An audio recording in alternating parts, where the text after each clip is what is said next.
Sapi ini sapi Bali yang tujuannya di sini kan untuk pembibitan sapi Bali supaya siap. Ini tujuannya tidak mencari bibit lagi ke Bali dan di daerah lain. Usahakan kalau bisa siap membuat pembibitan yang ada di wilayah Siak itu sendiri gitu. Jadi usaha untuk kawasan Riau terutama khususnya juga untuk Indonesia membantu.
Bahwa Siak ini sudah ditunjuk sebagai pilot project dalam pengembangan integrasi sapi sawit ya, SITT, sistem integrasi sapi tanaman, dan kebetulan di Siak ini yang sangat maju dan berkembang itu sistem integrasi sapi kelapa sawit. Dan untuk Kabupaten Siak khusus itu disesuaikan dengan MOU antara Dirjen Peternakan dan Kesehatan Hewan, kemudian juga Dinas Peternakan Provinsi Riau dan Dinas Peternakan dan Perikanan dan Kelautan Kabupaten Siak sudah menandatangani MOU sejak 2013 bahwa untuk Kabupaten Siak itu untuk khusus untuk pengembangan sapi jenis ras Bali.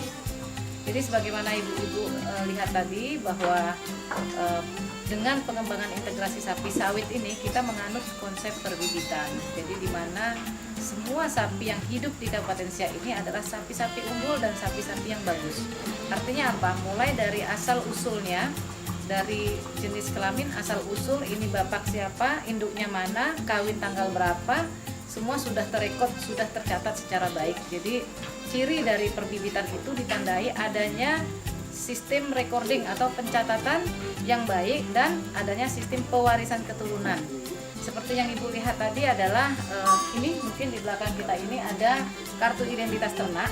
Jadi semua sapi-sapi kawasan kita ini sejak 2013 memiliki kartu identitas ternak, di samping juga memiliki kartu-kartu ternak yang ada di sekretariat kelompok di sini. Jadi kelompok yang seperti Ibu lihat ini adalah yang kita lihat bersama ini kelompok perbibitan yang terdiri dari 20 kelompok sejak berdiri tahun 2013, dan di samping itu juga ada kelompok budidaya sapi Bali yang terintegrasi dengan kelapa sawit sebanyak 32 kelompok. Dan ini harapan kita bukan hanya mengambil bibit sapi saja, tetapi yang kita harapkan adalah zero waste. Tidak ada satupun produk yang hilang dari hulu sampai ke hilir. Artinya di dalam pengembangan integrasi sapi ini kita mengembangkan 7 emas yang terkandung di dalam sapi. Yang pertama mungkin emas birunya, itu kita pengembangan biogasnya. Kemudian emas hijau kita menggunakan limbah kotoran padat ini menjadi pupuk organik.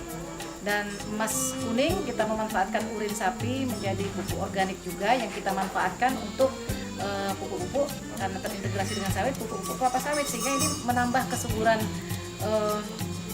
kelapa sawit dengan berwawasan lingkungan. Artinya tidak berpengaruh terhadap kimiawi ya. Jadi itu maksudnya. Kemudian kita juga bisa memanfaatkan selain dari 7 emas tadi, sebenarnya ada emas coklatnya berupa kulit, tapi kita belum memanfaatkan secara maksimal. Ini yang sangat berkembang saat ini adalah pemanfaatan pupuk cair dan pupuk padat, dan ini menjadi ikon siak nantinya ke depan. Mungkin itu. Kemudian juga di sini juga sudah mengembangkan pakan ternak itu berasal dari pelepas sawit yang kita lakukan pemotongannya dari kelompok ini menggunakan chopper. Jadi untuk pengembangan kawasan peternakan ini sangat didukung sekali oleh pemerintah Kabupaten Siak melalui Pak Bupati dan Pak Wakil Bupati, sangat konsen dan komitmen untuk membangun peternakan dengan memberikan sharing kepada pengembangan sapi ini. Dari APBN kita juga mendapatkan cukup besar dana untuk pengembangan integrasi sapi sawit ini dengan pola perbibitan. Kemudian dari provinsi juga kita mendapatkan bantuan cukup banyak, yaitu berupa alat-alat pakan, pengolah pakan dan pengolah pupuk organik. Kemudian dari Kabupaten Siak sendiri juga memberikan sharing berupa pembinaan dan juga memberikan bantuan berupa sarana prasarana lainnya yang juga digunakan nantinya untuk pengembangan peternakan yang terintegrasi dengan sawit dan berwawasan lingkungan.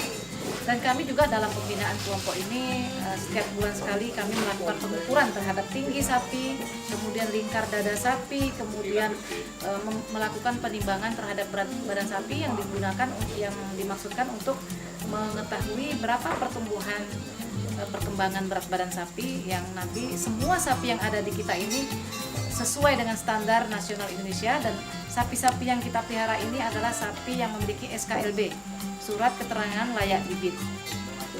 Jadi kami dari Badan Pelaksana Penyuluhan Ketahanan Pangan sesuai dengan fungsi kami, bahwa kami harus bisa merangkul seluruh dinas yang terkait dalam rangka memenuhi kebutuhan akan daging, khusus daging, samping swasembada beras dan lain-lain. Jadi dengan ternak sapi ini, ternak sapi Tani Maju Makmur ini akan sangat mendukung nanti untuk mencapai kebutuhan masyarakat yang selama ini barangkali masih datang dari luar, dan kita berharap ini di akhir nanti bisa berkembang lebih maju lagi, karena selama ini kita hanya memelihara sapi. Sekarang kita sudah bisa mampu melakukan pembibitan dan pembesaran sapi. Oleh karena itu ini adalah suatu kemajuan yang perlu kita apresiasi.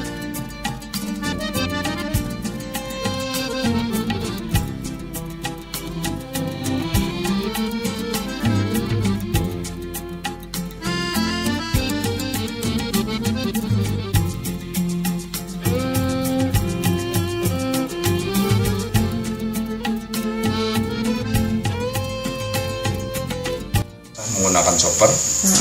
Nah, setelah kita cacah, kita campur dengan Starbio untuk mikrobianya, dan kita kasih asupan makanan untuk mikrobianya adalah menggunakan tetes tebu. Setelah itu kita peram menggunakan silo selama 18 hari. Setelah 18 hari dapat sebelum kita berikan kepada sapi, kita anginkan dulu 5-10 menit, baru kita berikan kepada sapi. Dan kalau sudah jadi hasilnya seperti ini, baunya wangi, yang penting tidak berjamur. Kalau tidak berjamur berarti itu udah bagus, sudah dapat dikonsumsi oleh sapi.